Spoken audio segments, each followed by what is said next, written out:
The 2nd of February, 1943, Stalingrad, the Soviet Union.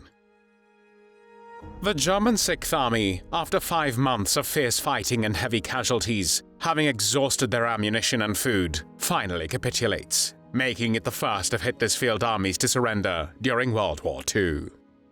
The battle for the city proves a decisive psychological turning point, ending a string of German victories in the summer of 1942 and beginning the long retreat westward.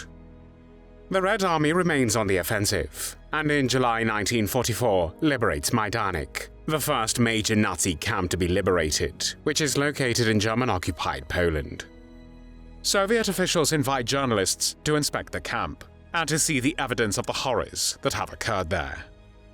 As Allied and Soviet troops move across Europe against Nazi Germany in 1944 and 1945, they encounter concentration camps, mass graves, and other sites of Nazi crimes. The unspeakable conditions the liberators confront shed light on the full scope of Nazi horrors. One of the perpetrators of the criminal Nazi regime responsible for these atrocities is Arnold Büscher. Arnold Büscher was born on the 16th of December 1899 in Bad Oeynhausen, then part of the German Empire. After finishing primary school, Buescher started an apprenticeship as a salesman in Hamburg in 1915. He served in the army from 1917 to 1919 and later worked for an insurance company. In 1926, Buescher got married and had 4 children.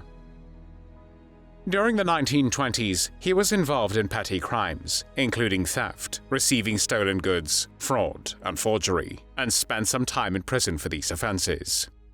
Buescher joined the Nazi Party in 1931 and became a member of the SS the same year. On the 30th of January 1933, Adolf Hitler was appointed Chancellor of Germany by President Paul von Hindenburg.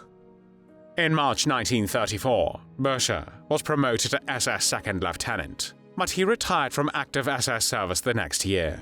His personnel file noted he was not suitable for further promotion. The SS, Schutzstaffel, or protection squads, was originally established in April 1925 to protect Adolf Hitler and other Nazi leaders and speakers, and provide security for political meetings.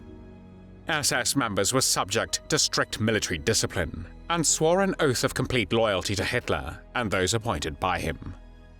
In January 1929, Heinrich Himmler became the head of the SS, and the organization greatly expanded in size and strength. By the time Hitler came into power in January 1933, Himmler had made the SS the dominant organization within the Reich. From the beginning of the Nazi regime, Hitler entrusted the SS first and foremost with the removal and eventual murder of political and so-called racial enemies of the regime. The SS became a virtual state within a state in Nazi Germany and was staffed by men who perceived themselves as the racial elite of the Nazi future. From 1939, the SS assumed responsibility for solving the so-called Jewish question, which then culminated in 1941 when the leadership planned, coordinated, and directed the so-called final solution.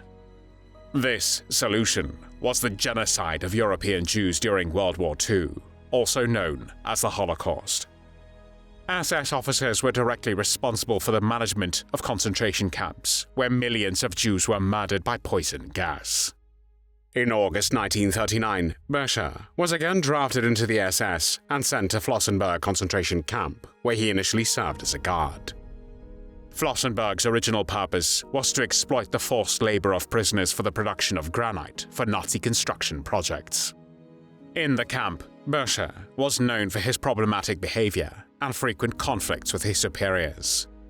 By January 1940, he was transferred to Sachsenhausen concentration camp, where he was promoted to head of the guard unit.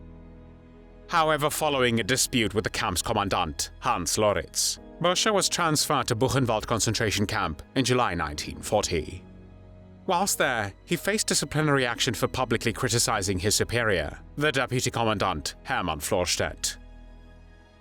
After a brief period at Mauthausen concentration camp, Buescher was transferred to Neuengamme concentration camp in March 1942, where again he became head of the guard unit. In November 1942, Buescher became the head of the Neuengamme SS Totenkopf Sturmbahn, a part of the Death's Head units responsible for administering Nazi concentration camps, and known for their brutal mistreatment of prisoners. In January 1942, the commandant of Neuengamme concentration camp, Max Pauli, ordered Arnold Büscher to spend 10 days under house arrest and imposed a 6-month alcohol ban on him after he had slapped a subordinate. In April 1944, Büscher was transferred to the Płaszów camp, where he first served as the leader of the Watch Battalion and a deputy commandant. The Płaszów camp was established in 1942 under the authority of the SS and police leaders in Kraków, located in German-occupied Poland. It was initially a forced labor camp for Jews. The original site of the camp included 2 Jewish cemeteries. From time to time, the SS enlarged the camp, and it reached its maximum size in 1944, the same year that it became a concentration camp. Until that time, most of the camp guards were Ukrainian police auxiliaries selected from Soviet soldiers in German prisoner of war camps and trained at the Trawniki training camp near Lublin. Buescher took over as commandant of the Płaszów concentration camp from Amon Göth, who was arrested by Gestapo officials in September 1944. The former commandant faced charges by the SS for theft of Jewish property, failure to provide adequate food to the inmates, violation of camp regulations on prisoner treatment, and allowing unauthorized access to camp records. Although Buescher was no saint, he improved conditions for the prisoners by giving them more food and stopping the frequent hangings and shootings that occurred daily under Göth. By July 1944, Germany was losing the war, and the SS began closing down the easternmost concentration camps and deporting the remaining prisoners westward. Many were murdered in Auschwitz and the Gross-Rosen concentration camp. At the same time, the Nazis planned to shut down factories that were not essential to the war effort, including one owned by Oskar Schindler. Schindler, a German industrialist and member of the Nazi Party, protected hundreds of Jewish workers by claiming their skills were crucial for the war. His factory, about 2.5 kilometers from the Płaszów camp, served as a sub-camp where his workers stayed during the week. They only had to return to Płaszów on weekends, which kept them safer from the harsh conditions of the camp. If Schindler's factory had closed, all his Jewish workers would have been sent to the Auschwitz gas chambers. To keep the factory open, Schindler switched from making cookware to producing anti-tank grenades, making his work essential for the war effort. He also used bribes and his persuasive skills to convince Nazi officials in Berlin to move his factory and workers to Brněnic. The new factory location was in the Sudetenland, a border area of former Czechoslovakia with a large ethnic German population, where Schindler was born and raised and had many contacts. Schindler's Jewish accountant, together with the administrative assistant of the Płaszów camp commandant, then compiled a list known as Schindler's List. This list included the names of 1,200 Jews, 1,000 of Schindler's factory workers, and 200 from Julius Madrich's textile factory. They were all set to be transported to the new factory location, ensuring their safety from Nazi persecution. In October 1944, a train carrying 700 men from Schindler's List was initially sent to the Gross-Rosen concentration camp. After spending about a week there, they were rerouted to Schindler's factory in Brněnic. By this time, Arnold Büscher had taken over from Amon Göth as the commandant of the Płaszów concentration camp. He resisted Oskar Schindler's efforts to transfer 300 Jewish women from the list to work at his new factory in Brněnic, and instead sent them to Auschwitz I, along with other Jews from Płaszów. Auschwitz I was the main camp of the Auschwitz complex.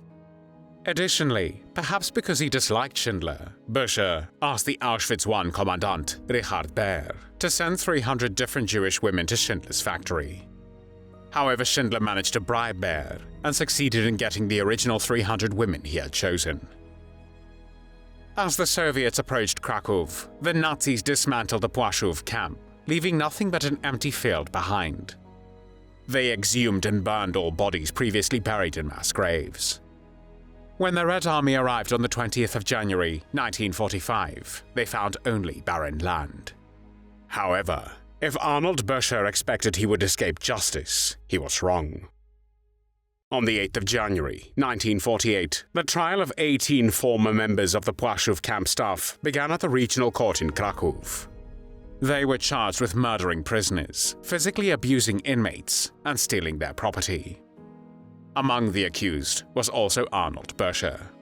He did not admit to the charges, downplaying his involvement in the crimes despite the incriminating testimonies of witnesses. After several days on trial, on the 23rd of January 1948, the court sentenced Buescher to death by hanging. He tried to appeal the sentence and sought a presidential pardon, but both attempts failed. When Buescher was hanged on the 2nd of August 1949 in Kraków, he was 49 years old. There were no tears shed for Arnold Büscher.